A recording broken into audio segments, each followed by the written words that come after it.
Buktinya dalam fakta persidangan kemarin yang diperiksa di dalam persidangan itu tidak ada satupun yang mengatakan bahwa Pak Bupati minta uang. Saksi itu ketika ditanya, satu pun tidak ada yang menyebutkan bahwa Pak Bupati itu minta uang kepada bawahannya.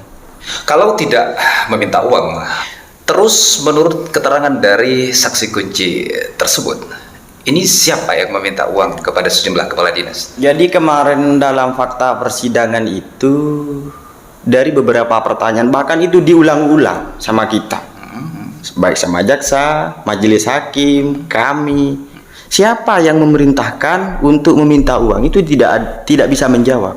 Nah, kemudian berikutnya ketika ditanya pada waktu itu, terus dasarnya itu meminta uang itu siapa? Saksi itu mengatakan bahwa itu bukan Pak Bupati, tetapi itu hanya berdasarkan kebiasaan lama katanya.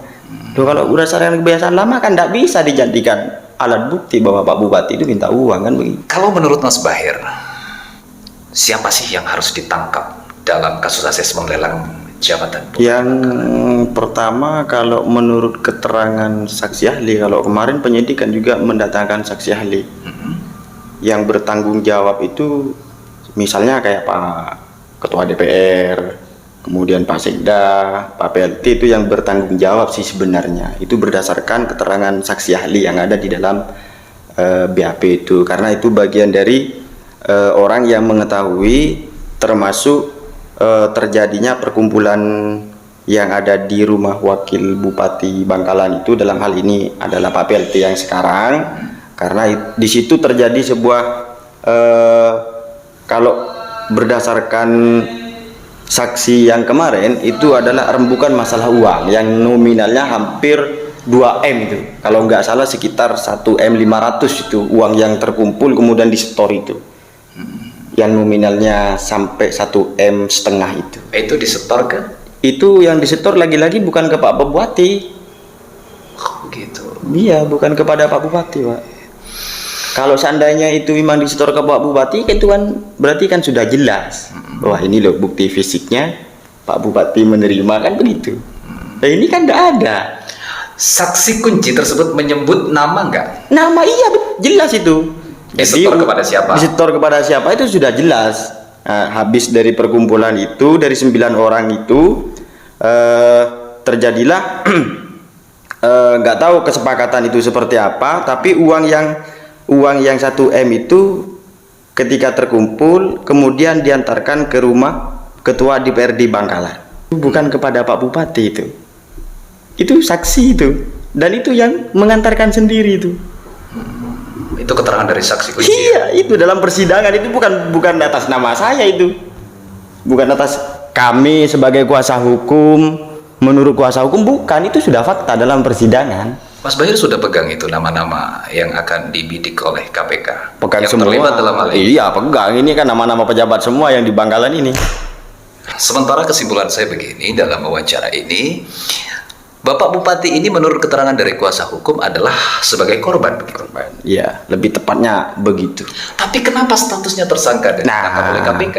Itu dia yang harus kita urai bersama sebenarnya, bahwa dalam proses penetapan tersangka Pak Bupati itu mungkin kalau penyidikan punya pandangan hukum yang berbeda ya, mungkin ya, karena apapun bentuknya Pak Bupati ini kan ujung tombak dari beberapa kebijakan sebagai Pak Bupati. Dengan adanya peristiwa hukum ini sehingga Pak Bupati yang dijadikan sebuah tersangka, karena apapun bentuknya Pak Bupati ini adalah ujung tombak pimpinan di Kabupaten Bangkalan pada saat itu, walaupun yang berputar itu adalah bawahannya yang mengatasnamakan Pak Bupati itu. Karena saya sebenarnya tidak habis pikir bahwa buktinya pun itu dari orang lain. Sampai saat ini apakah ada bukti yang dari Pak Bupati itu yang misalnya saya sebagai Pak Bupati loh ya, sebagai Pak Bupati, Mas Badrus sebagai bawahan saya, sebagai kepala dinas misalnya, ketika mau dilantik kemudian ngasih uang atau operasi tangkap tangan lah, fisiknya nggak ada sampai hari ini. Sampai hari ini itu nggak ada. Yang ada itu uang 1M yang dijadikan bukti itu kemarin, yang disebut dalam persidangan itu, yang diantarkan kepada Ketua DPRD Kabupaten Bangkalan oleh Pak Nono sama Mas Diet itu. Itu yang sementara yang dijadikan alat bukti, beberapa yang dikembalikan gitu. Karena uang itu sudah dikembalikan kepada rekening penampungan Komisi Pemberantasan Korupsi. Ada berapa nama Mas di BAP yang Mas Baher pegang itu yang terlibat dalam asesmen lelang jabatan ini? Ini hampir banyak, ini hampir 100 lah kira-kira itu yang 100? Iya itu. Dari sejumlah dinas ya? Dari jumlah kepala dinas, kemudian kan di kepala dinas itu kan ada kabid, ada kasih kan begitu. Yang akan Ini panas dingin sekarang. Oh, itu kan sudah di BAP dan sudah diperiksa itu, Mas.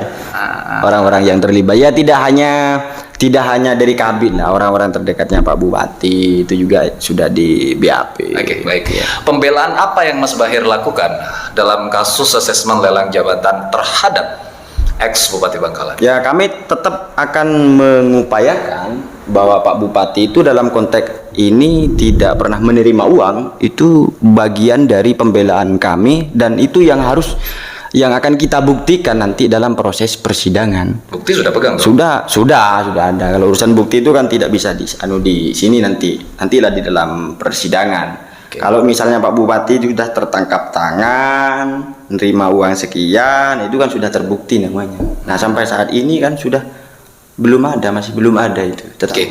Anda bersikukuh kalau Bapak Bupati ini tidak meminta uang. Iya, tidak meminta Tetapi uang. nyatanya Bupati ditangkap oleh KPK dengan bukti yang tidak langsung OTT, gitu ya kan, dari Pak Iya, Bupati, iya. bukti lainnya, ya kan. Bagaimana mungkin Anda mengatakan kalau Bapak Bupati tidak pernah menerima uang, sedangkan nyatanya ditangkap oleh KPK? Ya, karena itu bagian dari proses penyelidikan ya, dari awal proses penyelidikan, kemudian proses ke penyidikan. Kita juga akan membuktikan nanti bahwa dalam proses lelang jabatan di Bupati Kabupaten Bangkalan ini, bahwa itu tidak pernah meminta uang itu. Pak Bupati tidak pernah minta uang Dan tidak pernah dan menerima uang. tidak pernah menerima uang dan memerintahkan untuk meminta uang. Nah, itu nanti yang akan kita jadikan dasar untuk pembelaan kita agar Pak Bupati itu ya tidak dibebaskan, tetapi semaksimal mungkin kita akan mengupayakan bahwa itu fakta dalam sebuah persidangan. Selain lelang jabatan, Iya. ada rembetan kasus terhadap proyek misalkan. Oh, banyak itu. Sudah disidangkan? Masih belum, sudah. Ini sudah masuk bagian dari tahapan proses persidangan karena di dalam BAP ini juga banyak CV yang sudah dipanggil, bahkan VT yang Sudah disidangkan sudah atau belum? disidangkan. Kalau ini masih belum. Ya, saya penasaran Mas Baher. Iya. Kalau boleh dikasih bocoran sedikit, apakah ada keterlibatan dari sejumlah kepala desa? Kalau saya lihat di BAP-nya itu banyak juga sih Dari yang kepala disebut, desa? ya banyak juga yang disebut itu sebagai penanggung jawab. Itu CV ini, kemudian penanggung jawabnya kepala desa itu ada dalam BAP-nya. Ini jelimet betul berarti. Dan itu Dan ini panas dingin juga kepala desa ini. ya nggak tahu juga nanti dalam fakta persidangan, kita nggak tahu juga kan akan jadi apa nanti, Abang.